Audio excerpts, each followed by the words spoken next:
Hello, my name's Chloe Veltman. I am a correspondent on NPR's Culture Desk, and I am based in San Francisco. I'm currently doing an elbow plank for 2.5 minutes with my friends from the Ear Hustle team. This is something we do several times a week. It gives us courage. The following episode of Ear Hustle contains language and content that may not be appropriate for all listeners. Discretion is advised.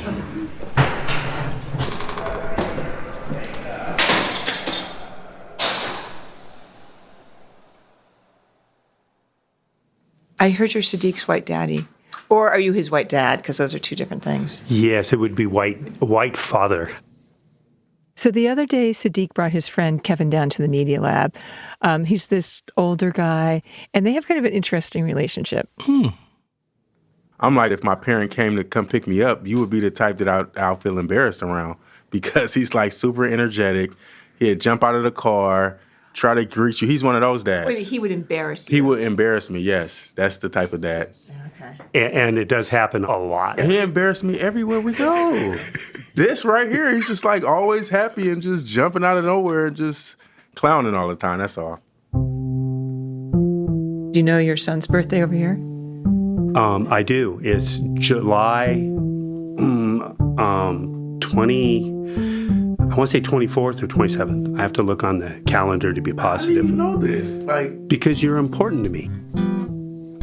I remember I shared with Sadiq that it was my birthday. It's something I don't usually do, but I've gotten real close with Sadiq, and he doesn't try to hurt me. I trust him all. And that's a big deal for me. But I really care about him. He's a great young man. He's important to me in my life, so that's important. Okay, when is his birthday? I better know that it's January 7th. Yes!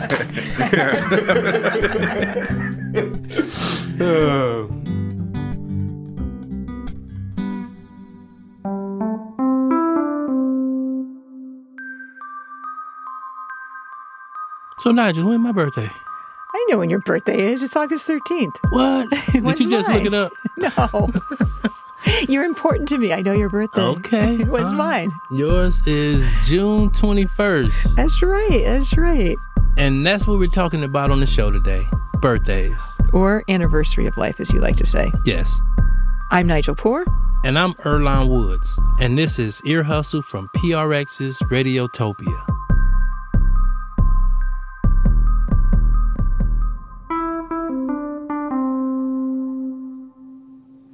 Okay. Yep. Go ahead. When you're Okay. ready. All right. You know the drill. Yep. If we ask you anything, you say pass. Yeah. I'm easy. Okay. All right. Well, let's see what happens here. Okay. So, I mean, there's a few ways we can describe Tom. Give me your way. The way I was introduced to him is like legendary. So he's the Asian John B. Exactly. He's been referred to that way many times. Another way we can express who he is he's a member of the Ear Hustle team, down in the media lab inside San Quentin. That's a lot easier, yeah. I kind of like the Asian John B. And the crazy thing is, the whole idea for this episode came out of something that Tom, the Asian John B., said one day, kind of like offhand, when we were just down in the media lab chilling. I heard that you just like your birthday to pass without any acknowledgement. Is that true? Yeah, since I was young, I just don't celebrate my birthday. How old are you now?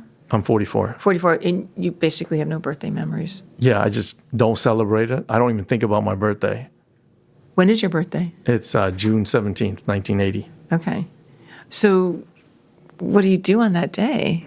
For me, it's like any normal day for me. I wake up, brush my teeth, wash up. If it's a program day, then I go to my programs, go to school, whatever I do, go to a job.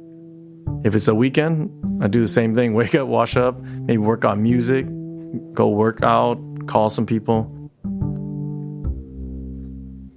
Sometimes when dates that have feelings around them start to come up, you either get cranky or somehow there's something inside of you telling you this date is coming up.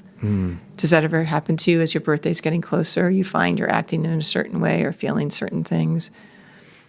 I mean, if I'm thinking about it right now, I don't recognize that. But I think It's just because I haven't celebrated it for so long. Yeah. It's not like when I was younger, I think maybe a part of it was to protect myself.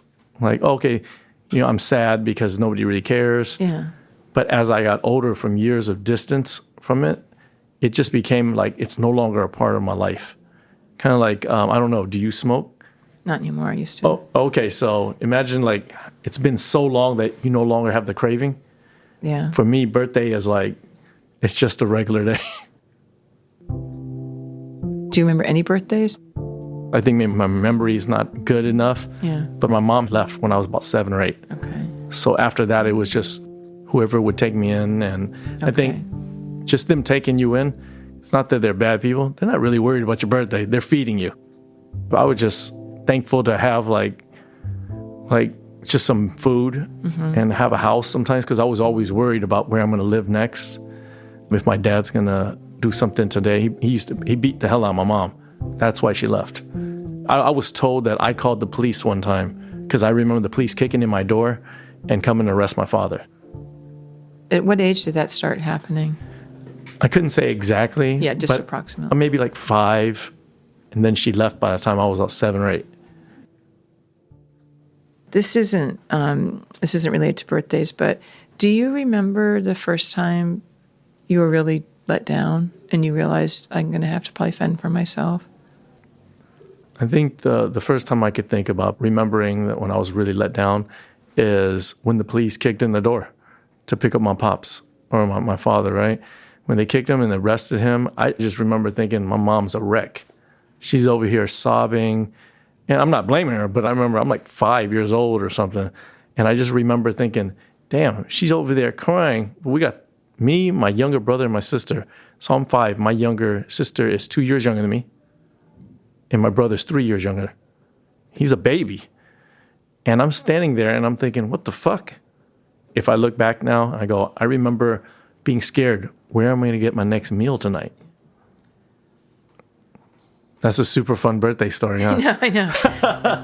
It's like hella dark, depressing. Well, yeah, I mean, it's so hard to think about kids, not being taken care of. Since you had other more important things to think about than your birthday, do you think it's kind of silly to even want to talk about it?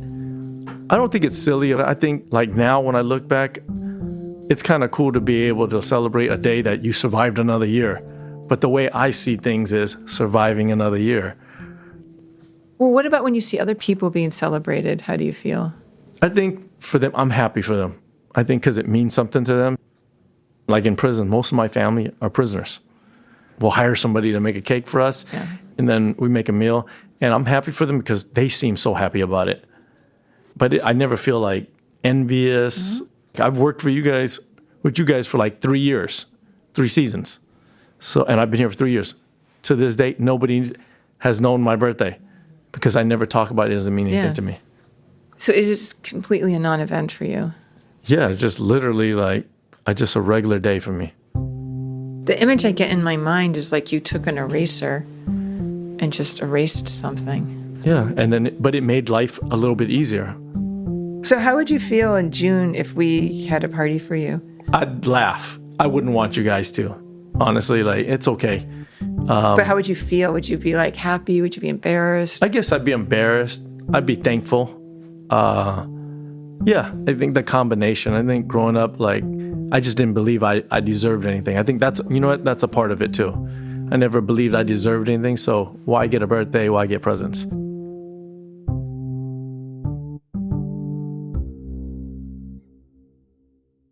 We are not forgetting that date. Okay? What's the date? What is the date? June 17th. Seriously, though, you don't think we should, prank him like we forgot? Oh, my God. Earlonne, no. I mean, he's already expecting that. He's already expecting that. Oh, God. No, Earlonne, this is the difference between you and me. You could do that, and for me, the whole time, my stomach would be hurting. But the whole reveal would be like, wow, we didn't forget. I'll ponder it.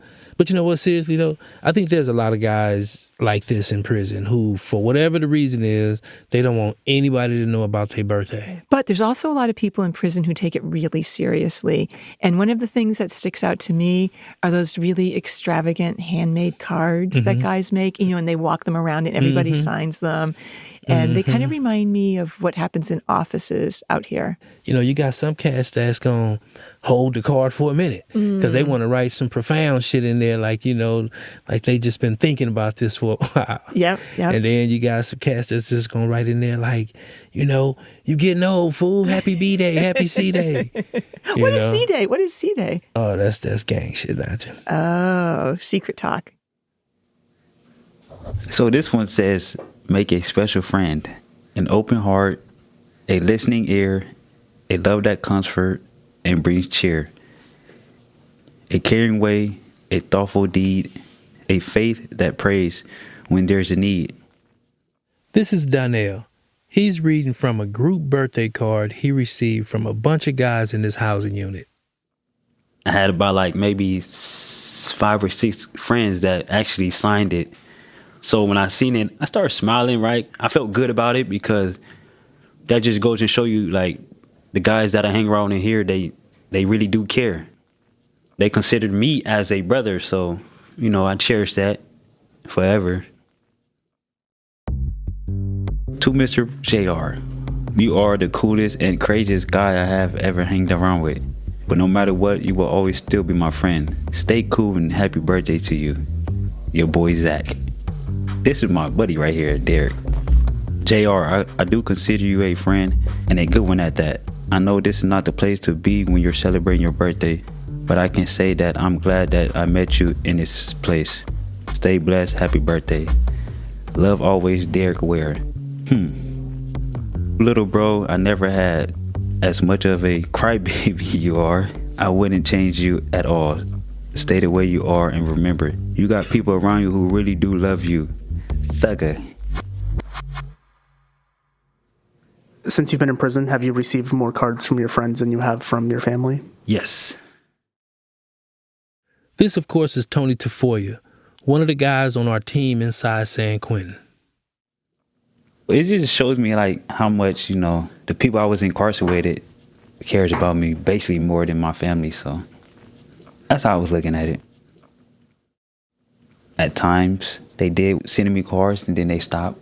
I would ask them what happened? You guys missing my birthday? They were like, no, we didn't miss your birthday. We knew it was your birthday. We just couldn't send you a birthday card. I made it a big deal. So my sister doesn't talk to me. My mother kind of guilts her into sending cards. She gets them at the counter at Trader Joe's. So it's not even a birthday card. It's just a card about California sea kelp. There's definitely jabs inside what she's saying. So I would have rather not received a birthday card from her than to get a card that is basically like a slap in the face. I received a birthday card from my sister, one birthday card. The only thing my sister said was, I love you, and that's it. I kind of felt like she didn't have nothing to say besides, I love you. And that kind of hurt me because it's what's the whole point of you sending me a card? And I was the only card I ever got from her. And I was I say roughly about 6.5 years ago. Sucks. Yeah, it's still hurting, but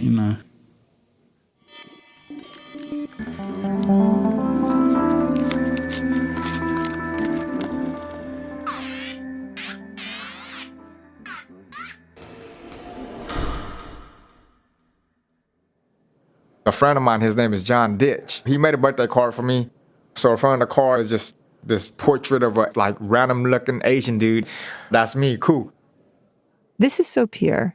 He's at San Quentin now, but the story he's telling took place when he was at Pelican Bay, which, to my mind, I've always thought of it as a place you really don't want to be. I mean, it's a level 4 prison, so it does have a reputation for being a rough, tough spot. Yes.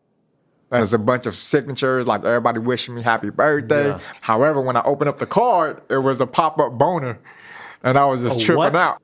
So just imagine this is the card, right? So say about like this. And then in the front it says happy birthday. And then when you open the card, in the center right here is a boner sticking out. And then beneath it is balls. But the crazy part about it, right, is that he had hair, bro. Like, he had actual hair glued to the card as pubic hair. And I'm like, what the hell? This is some freaky stuff, bro. It was. And this also makes the Asians look hella bad, bro. What did you say to them after you got that? I was just tripping out. It was weird, but it was hella funny. And it stuck to me till this day. And I have that card until this day. But of course, I ripped off the boner. Oh, so and the pubic hair. Why did you take it off? It was weird. Okay. I couldn't do it. Like, if someone sees me with that, especially like the cop, they come and search your cell. Like, you don't sex play on the main line. Like at Pelican Bay, at that time, that can bring violence.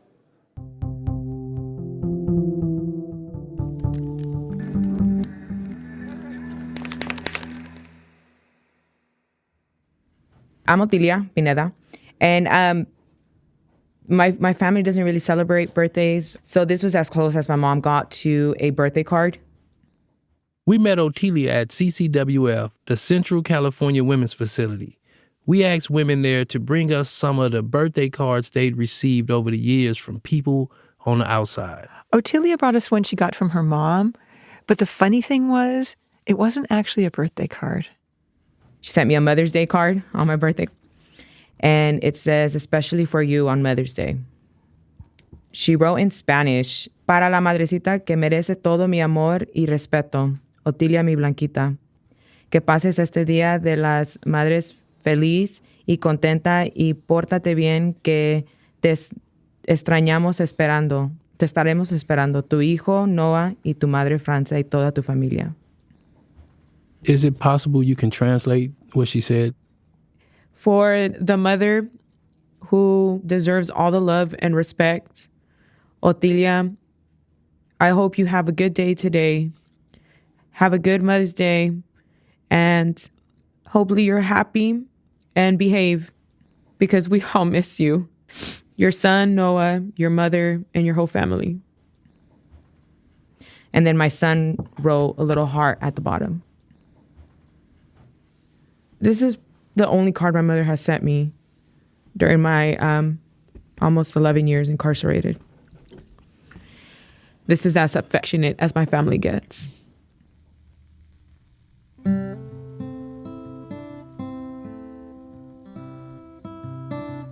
I've always asked her, like, Mom, like, why don't you ever write me? Why don't you ever, I think, like, this was as close as she felt that she could get to that. What was she thinking as she's walking through the store and she sees this Mother's Day card knowing that it's my birthday? I've never asked her. She's caring for my son. Noah is my son. So there's been difficult conversations of like, Otilia, you're not his mom right now. I'm his mom. So for her to send me a Mother's Day card and kind of acknowledge that I am Noah's mom, this card has meant a lot to me.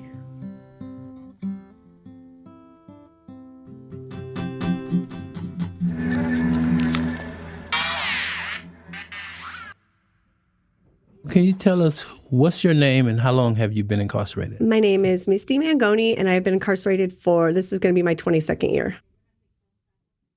We met Misty at CIW, the California Institution for Women, and what I remember about her is that she was very peppy. That is a perfect way to describe her. Do you remember she said, you can't say the word optimistic without saying Misty? Yes. And she's a part of a crew at CIW that takes birthdays really serious. Yes, birthdays are super important to Misty, and I got the sense that she really enjoys being celebrated. I've had two friends that have really been like the pillar of celebrating my birthdays. Typically, in the middle of the night, they would decorate. So I'd wake up and there'd be like the streamers from the ceiling and the happy birthday, Misty, and then all the little presents on my bed, all wrapped and cute. And each year there's been like a different theme, like the different stuff that I like. The same friend who does this for me, we kind of go back and forth for each other's birthdays. We'll like keep it secret, whatever the theme's going to be. So it's like a surprise. Each year we like try to outdo the last one. What are some of the themes? Oh my gosh, I've had skulls. I had a Marilyn Manson one time. I've had rainbows, unicorns. What else? All pink. I was a queen. I had a scepter one year. Misty has this, prison family on the inside that she's really close with, but she also has a family on the outside, including a daughter. How do you celebrate your daughter's birthday? Well, she's out there, and I've been locked up most of her life, so. How old is she? She's 29. How old was your daughter when you came to prison? She was 7 when I committed this crime. But I had already been in prison prior to that. I had done 3 years prior to that in Arizona, so I'd been gone from her life.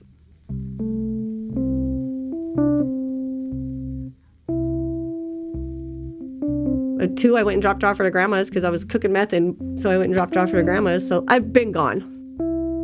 I know you sent her the most extravagant cards over the years. Do you know what? I'm horrible. Oh my gosh. I just the other day, as a matter of fact, I was going through my stuff. I found a card from her 17th birthday, and I was like, oh, no, look at this. This is when she was 17. I'm horrible. Horrible. Oh, you didn't send it? No. I'll get them, I'll fill them out, and then I'll do it beforehand, and then it gets stuck somewhere, and then by the time it comes, the birthday's gone. I'm like, oh my God. Towards the end of my getting high and stuff, I had ran across some letters that she had wrote me, and I read them, and I was like, I don't ever recall reading this, and I felt so bad. I was like, oh my God, and she was telling me about struggling at school and kids making fun of her, and the fact that I didn't remember ever reading those. So many years of my life here have been a blank because I was intoxicated. What's your relationship like with her? Well, for a long time, I didn't have contact with her, and then I would video call with her and do all that stuff. But like I said, I'm horrible at sending cards. And so, but I guess she's just come to realize that's just me now.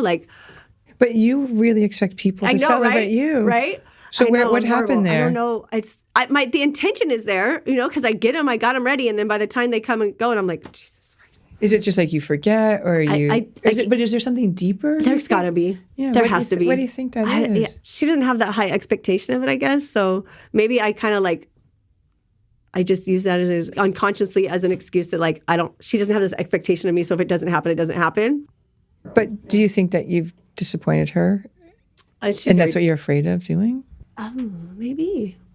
Sorry, I'm just curious. No, you're perfectly fine. No, yeah. Yeah, I don't know. Yeah, what is that there? That's a good question.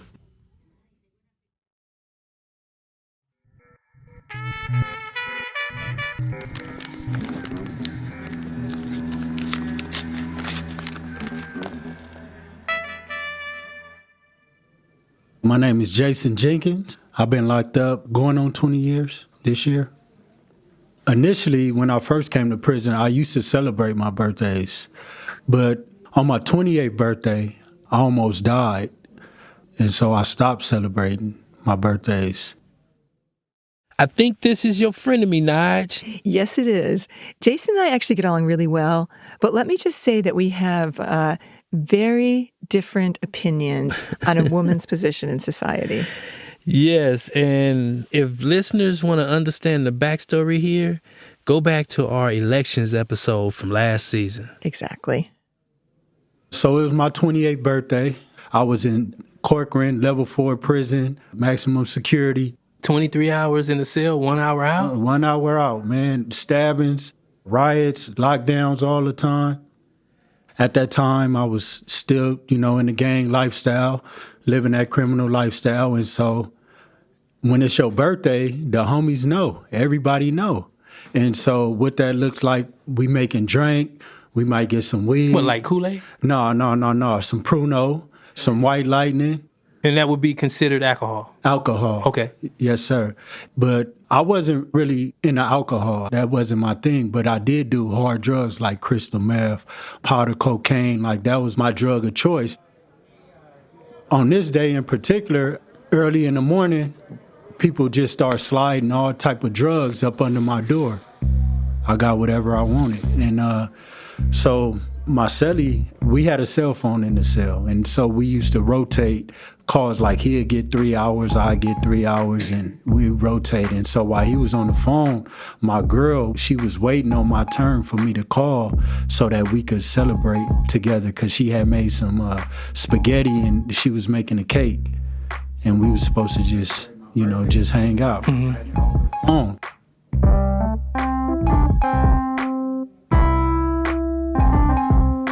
I just had ordered a new package, fresh t-shirts, some fly kicks, had some glasses up in there, put my Sunday's best on, man, and I just wanted to, get high and just hang out.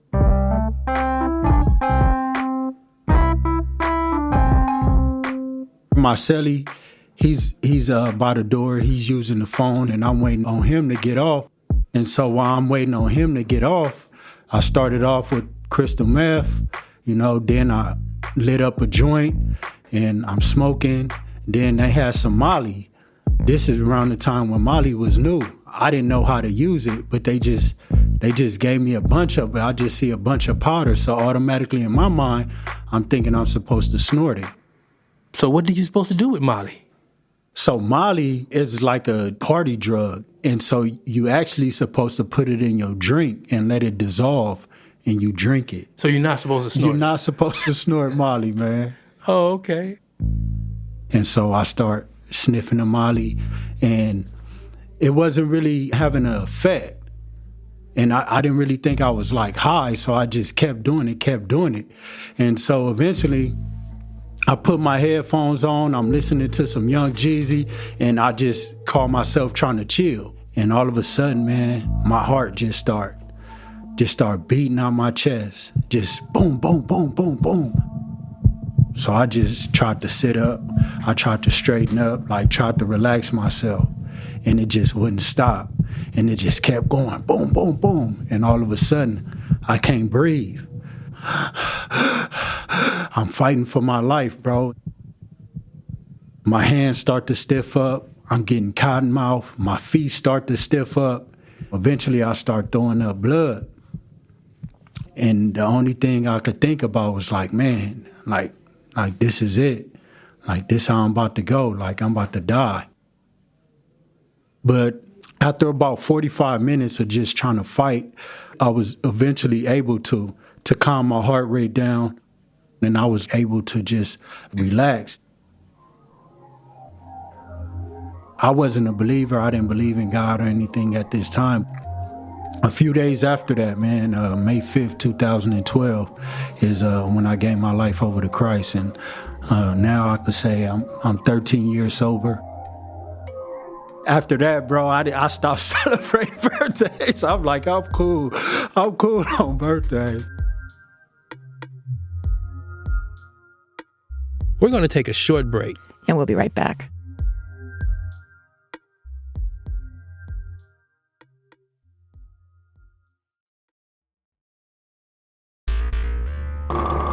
Happy birthday. Today is your birthday. I'm Whispering Sky, and I write poems.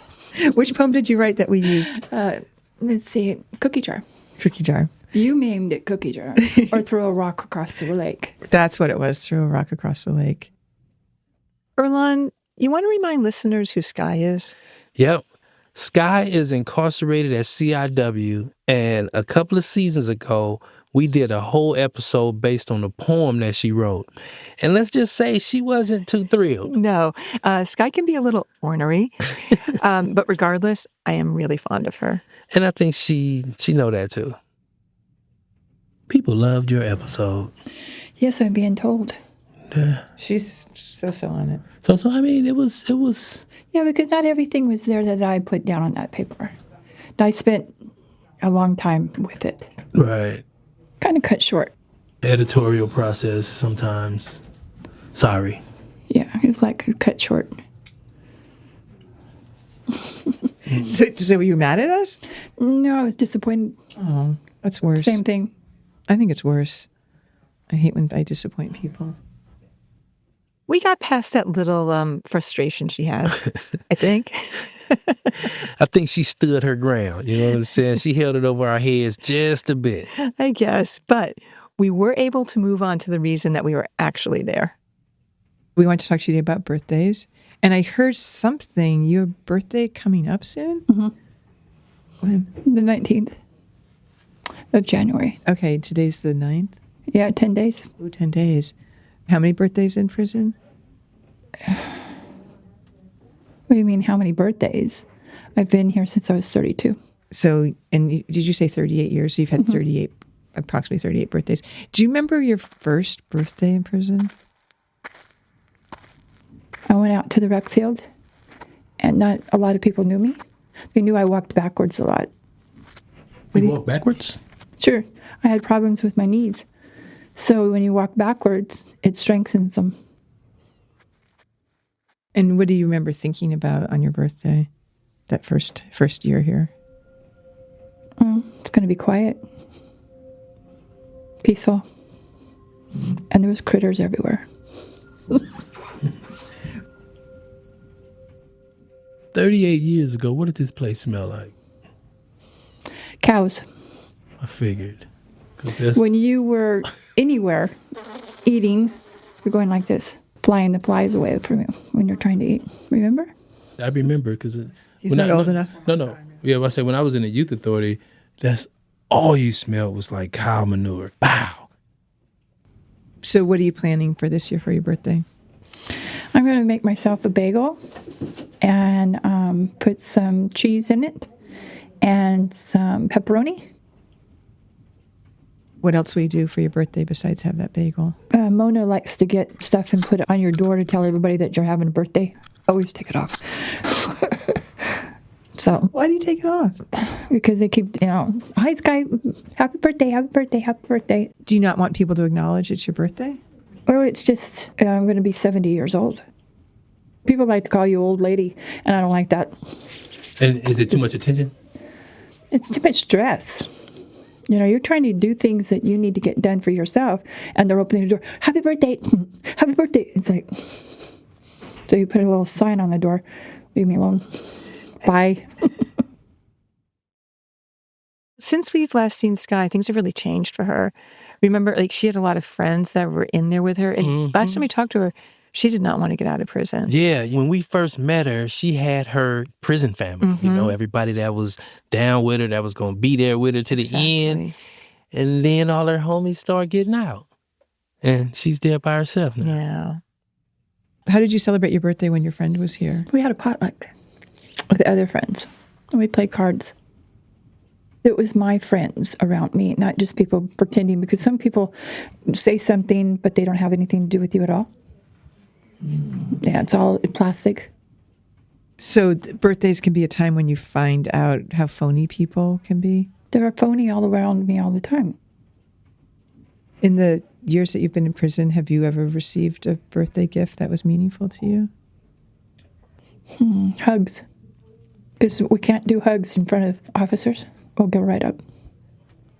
Can't hold hands with a friend. It's a right up. There are strict rules about overfamiliarity in prison. Right. Between officers and incarcerated people, volunteers and incarcerated people, and also between the incarcerated women themselves. No touching, no hugging, none of that. So if you could get a hug for one person, anyone, who would it be? They're not here. Do you feel 70?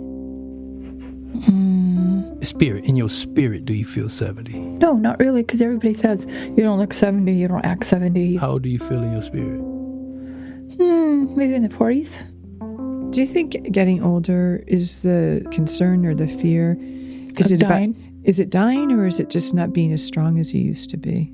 Dying. It is dying. Yeah, my mom died at 71. Is it a fear of the pain of dying, or having something happen to you like your mom? Being or is alone. it the actual being alone? Yeah. Earlonne, this really touched me because when we first met Sky a couple years ago, she used to talk about how prison was like her home, and she actually was fine there. But now that's shifted, and you can hear that longing that she didn't used to have. And it changes the conversations we have with her and also how those interactions, I don't know, linger with me. I mean, I think for the first time, she has a vision of what her life in society would look like, like she's picturing celebrating her birthday, in the real world as a free person, I'd go sit in a park, have a picnic with my friends. Who would be there? All of them. Donna, Susan, Laura, and June. Would there be any animals there? Probably everybody would have a dog or a cat. And would you sit on the ground or at a picnic table? I think we'd sit on the ground. Yeah. I'm impressed you'd be sitting on the ground. Why not? Because it's hard. We can't sit on the ground here anymore. We used to be able to sit and write or do your homework or whatever. Or teach somebody something. Yeah. Okay? Can't do that anymore. Everything's changed. Any other details about this party? Like what you would be wearing, or would there be any music? Probably a pair of jeans and cowboy boots. Yeah. Lay on your back and watch the clouds. And see what kind of figures you see in them. Yeah. How about sounds? Well, let's see. Kids playing around you. Probably a lot of birds. No raccoons, but squirrels. What would you be talking about? Being happy that we're not here. But missing our friends too. That we left behind.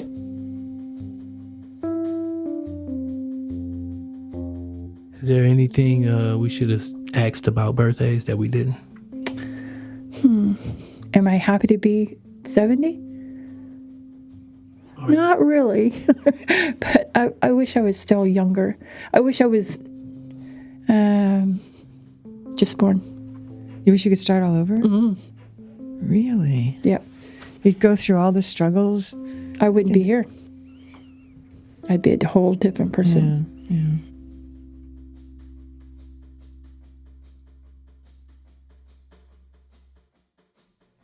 Well, can we say happy birthday to you?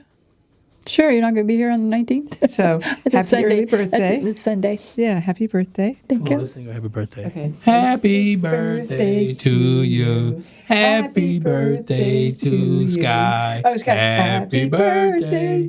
I know we can't sing. Happy birthday, Sky.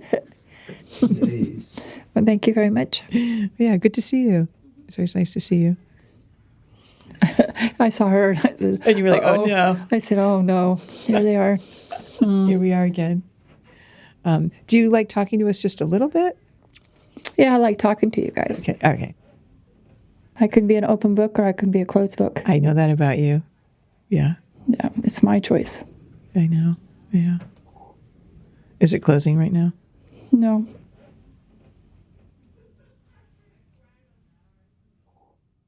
Happy birthday. What's happened to your voice, Nigel? I'm glad you think I actually have a better voice than that. You got reverb in your shit.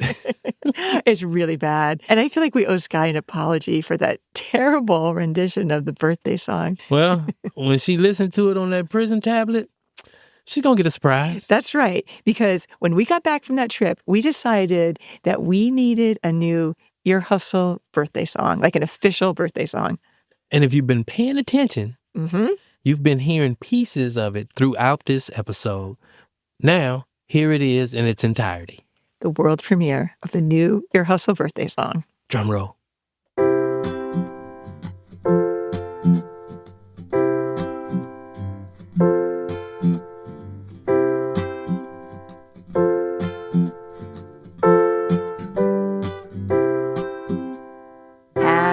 Happy birthday.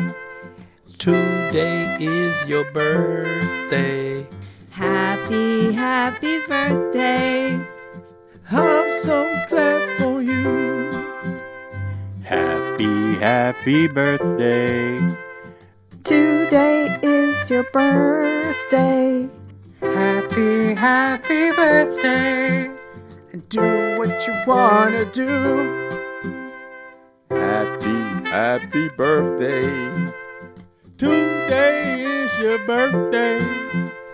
Happy birthday. I'm so glad for you. Happy birthday. Today is your birthday. Happy birthday. Do what you want to do. Do what you wanna do. Okay. Do what you wanna do. Yeah, you sound crazy.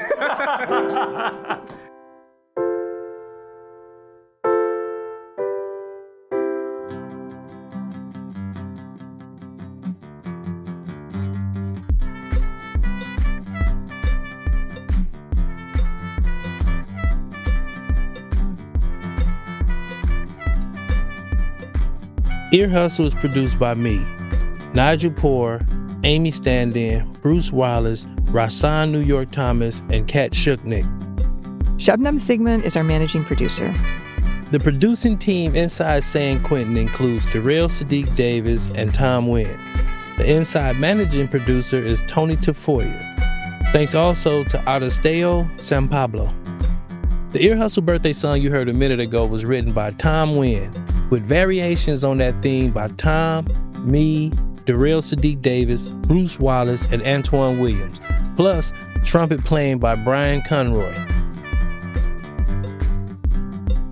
Earlonne sound designs and engineers the show, with help from Fernando Arruda, Harry Colcane, and Derrell Sadiq Davis. Thanks to Warden Andes at San Quentin and Acting Warden Parker and Lieutenant Newborg at the California Institution for Women, as well as Warden De La Cruz and Lieutenant Williams at the Central California Women's Facility for their support of the show. Thanks also to this woman here. I am Lieutenant Giamari Berry, the Public Information Officer here at San Quentin Rehabilitation Center, and I approve this episode. This episode was made possible by the Just Trust, building a smaller, more humane engine of justice and safety across the country. For more information about this episode, check out the show notes on Ear Hustle's website, earhustlesq.com. Ear Hustle will always be free, but if you want more Ear Hustle without ads, sign up for Ear Hustle Plus. Subscribers get access to Ask Nigel and Earlonne Anything episodes and Where Are They Now episodes, where we follow up with folks who have been on the show before and we see what they're up to now.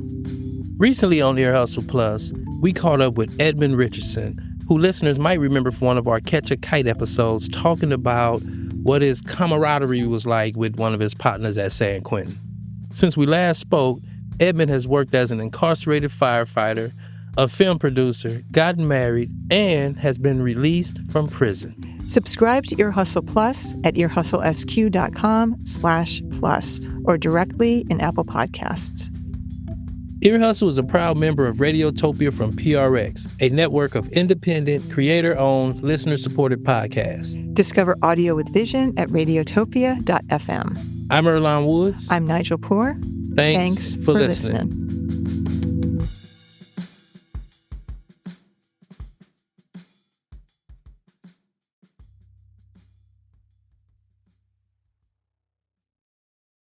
Five, four, three, 2, 1. All right.